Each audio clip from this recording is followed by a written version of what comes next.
Hello, everyone, and welcome to this week's Leadership Lunch Chat with Jen Wilson and myself.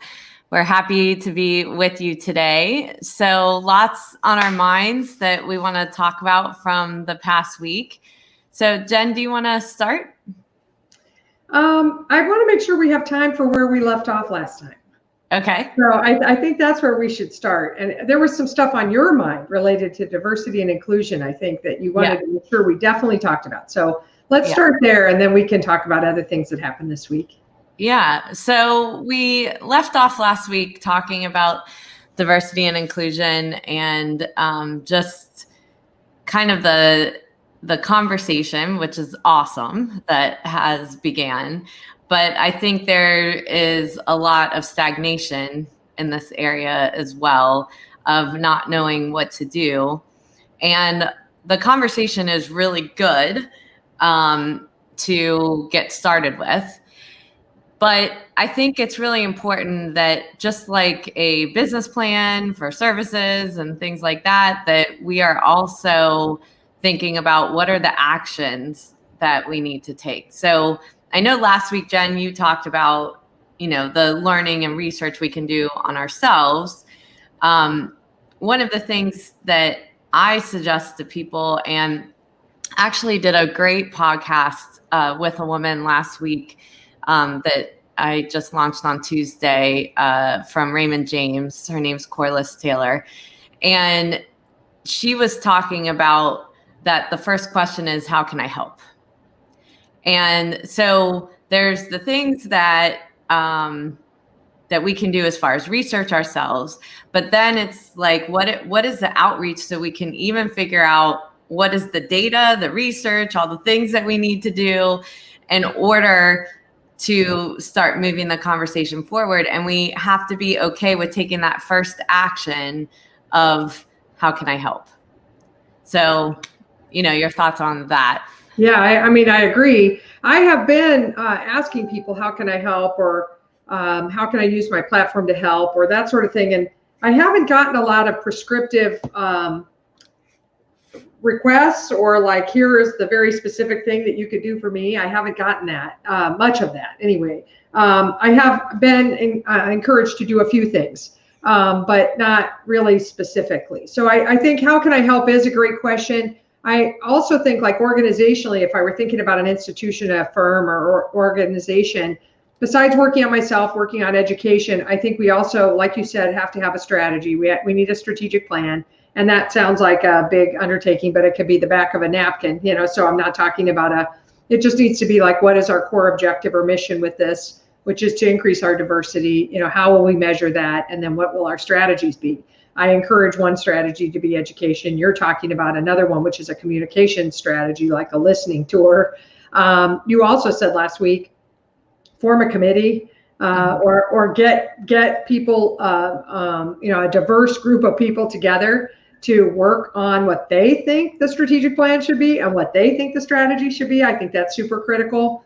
It's weird for firm leaders who haven't solved this problem yet to try to solve it by themselves in a vacuum, I think, especially if they're not a diverse leadership team. So I do think that that's a challenge. There are concrete things you can do, like, people were asking me in a web seminar that I did, or a summit, I guess, for Intuit this week. They were, typing, like, what could I do to improve the diversity of my recruiting, for instance, as a specific example or place to look. And I was like, well, look at your recruiting committee, first of all. Is it diverse? Mm-hmm. Who are your representatives that are on campus or that are doing the interviews, doing the screening of resumes? Make sure they're a diverse group, that you have people of color, that you have, the right mix of folks in that. But also, where are you recruiting? You're not going to find diverse people at universities and colleges that don't have good diversity. You're not going to find people that you want using, traditional methods that have only garnered, white candidates. You got to say, where else should we be looking? Who else should we be networking with? So I think a diverse recruiting strategy is part of the big rocks that firms should be thinking about, and not sort of just repeating everything we've always done and expecting some kind of different result. It has to be different what we're doing. Right. And when you're on that recruiting note, I think it's important that you don't try to figure that out on your own, Right. because we only know what we know. So it's important to go to the different cultures that are in your business and ask them, where do you go to network? Where do you go to get your learning? And start, if there's people that are kind of your ideal personas of the type of people you want to recruit, then you need to find where their friends are and where they're networking as well. And I would also say, I just want to go back to the how can I help question. Yes. That it's more specific than kind of blanketly saying like, how can I help? It's like, it's actually, if you're from, let's say you're a white male partner, going to someone that is Black in the firm and saying, I need you to shadow my meeting. Like, you don't need to talk. I just want you to watch the meeting, and I want you to give me feedback when it's over of what conversations made you uncomfortable in there. Where were we missing? What were we missing in the room? Finding those gaps for us. So it's a more active, I love it. Way of going about to get that, because sometimes when you ask the question, people are afraid because they don't know if you really mean it. Yeah, or, sure. but if you're actually inviting them to the table and saying like, this is my blind spot, right? Like, we're all, white in the room. So I need to know, like, how would I make this more conducive and more open? And I need you to tell us. And there's lots of different ways you can go about that, whether that's client visits, whether, whatever it is, but being really prescriptive about feedback. I mean, that's one thing as a speaker that I've learned about feedback that I think is really important. When you ask blanket feedback, like if I'm speaking on a stage and say, how do I do? Then someone's gonna go, well, you said like 10 ums. Or it's just kind of random feedback, right? Instead of saying specifically, I need you to tell me when you listen to me, where did I go off course? Where did you lose me? Where did you have to come back into the conversation? And it's kind of like that. If you're going to ask someone to shadow you in a conversation or in a room, be very prescriptive about the feedback that you need so that it can help with designing your plans going forward. Yeah, I agree. And I think the whole idea of asking for feedback is huge. I think that when you say, how did I do? A lot of people will say, you did good. Right. Okay, good. That's no feedback. And that's also like you have some feedback, but you're not giving it to me. Right. That's how I hear that. But so it's not even, I almost think saying I'm open to feedback is weird. I don't think it works. I think you have to say, it's specifically saying, I am coachable. Yeah. First of all, I am open to your coaching. I would appreciate your feedback. I need you to tell me, what am I doing? And not just in this meeting you're shadowing, but in general, what specific things do I do or say that make you uncomfortable, or that you think make me when your inner dialogue says she doesn't get it. She doesn't get it, So I think that's you have to try many ways to get them to open up, anybody to open up and really tell you their truth about you and about things they'd like to see you do differently. I'm going to race us back to recruiting quickly and say something that's come up a few times. I think I said a while back on a Friday that I talked to my nieces and nephews and said, what is your experience as a multiracial individual? I've never asked you, what's it like to be in this family? What can I do to make you feel more welcome? What would you change if you could change anything? Those kind of conversations. My niece, she started with talking about her hair. and the difference in her hair and our hair, and at the time it was just, I was surprised by the place she started, but there is a significant, powerful representation of Black and African American hair. And I bring it up because I think we better be careful in recruiting that we're not trying to disclude people because they don't look like us. Right. Diversity is not saying I'm going to hire people that are of color or, of a different sexual orientation or whatever that is, but they better look like me and act like me. I want them to conform. I want them to, so I've been seeing these posts over the last couple of weeks of, yesterday I saw a wonderful post from an African-American woman with purple, a very beautiful purple afro. And she said, I keep being told, change your hair or you won't get hired. And I'm not going to. And, I wrote back to her and said, I'm sorry you're getting that feedback. And I get that some people, could read your hair as nonconformist or wild or whatever, but I think it's beautiful. And I think we better be super careful that we look at the criteria that we use when we're screening candidates on paper. When we screen them in person or video now, mostly, or by telephone, and really look hard at, I know that there are people out there who disclude people because they have an accent.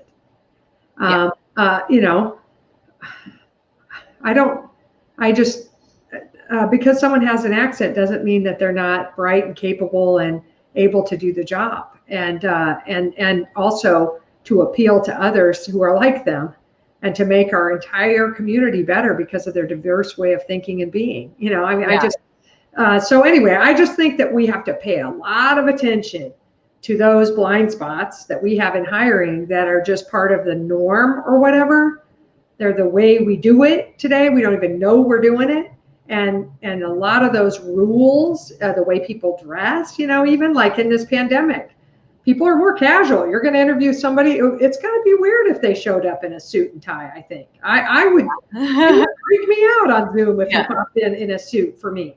So, we just have to really look at it. And I don't think we are looking at it. I think we talk about it, but I don't think we're talking about things that specific and that detailed and committing to make those kind of changes organizationally. So I just think that and I just pulled recruiting out as one tiny business process. You pulled out another, which is meeting with clients or prospects.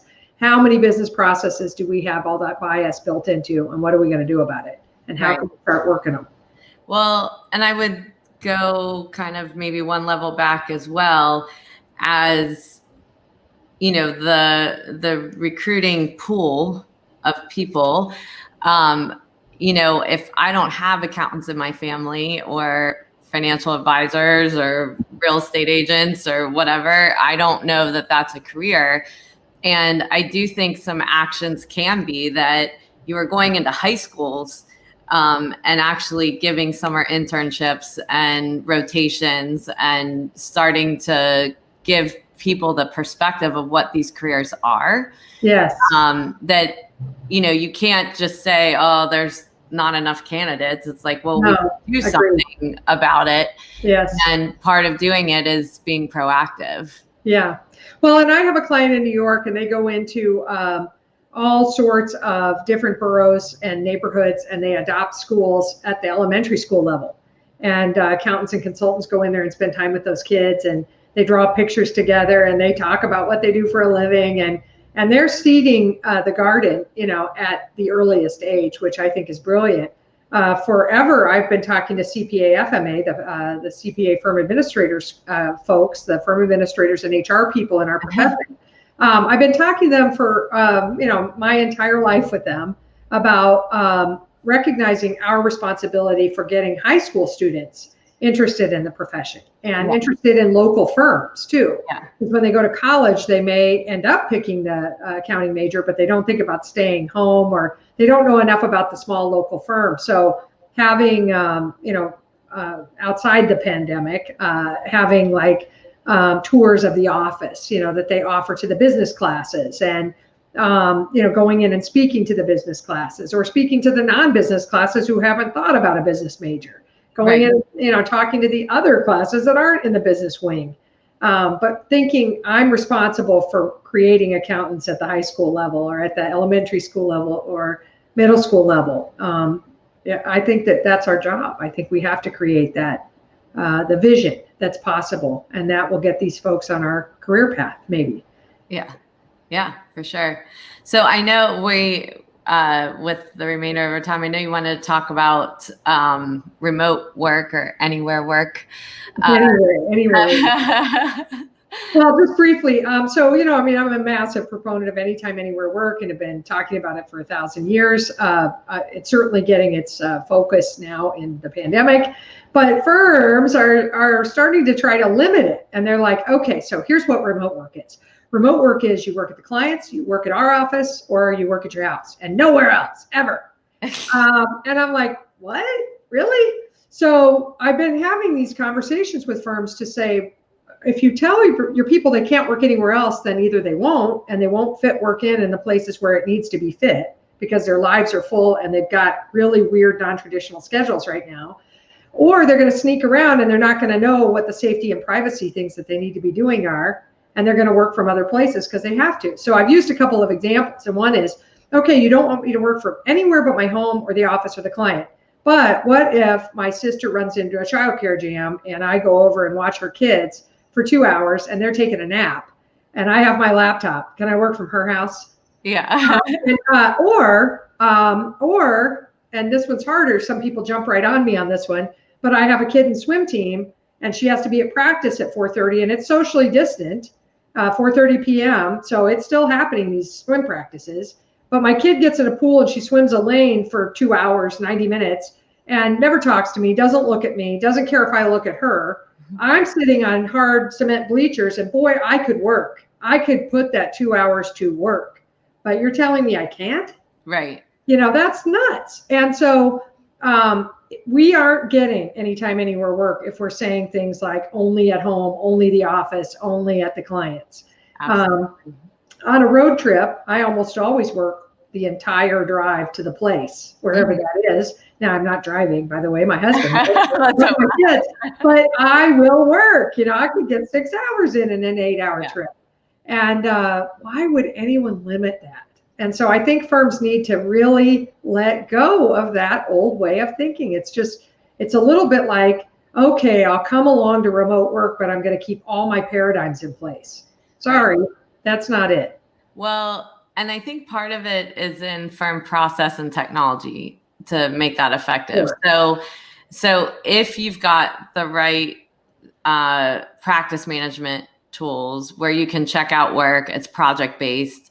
It shouldn't really be about the time of day people are working. It's about the productivity that they have in completing projects. And if you've got the technology set up right for that, you can be seeing where everybody stands in different projects and what they're working on and so forth. And it gives great visualization to the entire team, as well as management. And so that can take some of the weight off of the must be between 8 and 5 and must be in a certain spot. Because if at the end of the day, I have to get certain projects done by certain deadline, who cares when that's getting done, right? And if someone's energy is better at 2 a.m, let them work at 2 a.m. Like if it's not client facing, right? If it's not something you have to do in certain 100%. Hours of the day, but if they're going to turn out better work because that's how their body works, that was a big thing for me when I started a global job at Xero a long time ago. I had to get used to that. Like everyone's working on different time zones. So how am I going to require anybody to work at a certain time or when I'm working and that sort of thing? And you start really quickly getting used to, well, everyone's an adult. We have our check-ins. We know what's getting done. We've got visualization across everything. And so it's getting yourself comfortable with the right technology tools and processes so that you can make that happen without trying to fit change in the way you've always done things. Right, exactly. I'm going to slightly modify the exact way we've always done it. And the second we can, when the pandemic ends, I'm going to revert back. Yeah. And that's not it at all. You were talking a lot there about anytime. And I'm talking about anywhere, and they're both super critical and they're completely integrated, 100%. Yeah. Now, here's where the rub is. There's a bunch of problems in this, but one of the biggest ones is people won't admit they have biases, you know? So, you know, there's a bias from the people who can't work unless they have quiet, that they think that I couldn't be productive and produce quality work during the swim practice with the noise in the auditorium, but I 100% can. Yeah. You can't like lay your work style down on me. The other thing is, and this is going to sound possibly wenchy, but I feel like a lot of the objections come from men, and the men are like, hey, just get it done during the workday. And I'm like, hey, that doesn't work all the time. If the mom is carrying the kid burden, the school burden, grocery burden, the what are we eating for dinner burden, you know, I need my, you know, game shirt. Where is it? Did you get it washed? If that mom is carrying that plus a job, and now we're working in a pandemic inside a house with a couple of workers and a bunch of kids that need help, I might have to do shift work with my spouse or significant other to take turns as to who's doing the schoolwork. And I might have to, you know, to have you understand that I'm going to fit it in times and places that might not work for you, but they work for me. Trust me to get it done. And don't put your work biases, your work preferences on me. Don't manage me from your preferences. And I think that's so crucial for firms to get. Yeah. And maybe I'll just modify and say I've seen it with women too. Yeah. That women that make the choice to not do certain things then, you know, are not helpful to other women. It goes both ways. I know. I get you. But one thing I would say is, what I usually tell people is try it for 30 days and like be completely vigilant about trying it for 30 days. And so anyone goes off track, you say, nope, we're trying this for 30 days. We'll go back to that if it doesn't work. Yeah, right now, we're going to force ourselves to really try this new way of doing it. And there has to be someone policing it, making sure that everyone's doing it and not going back to their old habits because it's easier. But when you can make a commitment for like 30 days, it forces you to make it work because the other part, the Band-Aid's been ripped off. You can't go back to what you were doing. And then you can make a decision later of what's working or not working. But that's just a tiny tip that I have. And we've talked a lot here, but we are running out of time. So as usual, we never have a lack of things to talk about. But thank you, everyone who's tuned in to this week's lunch chat, and we hope to see you next week. Bye, guys.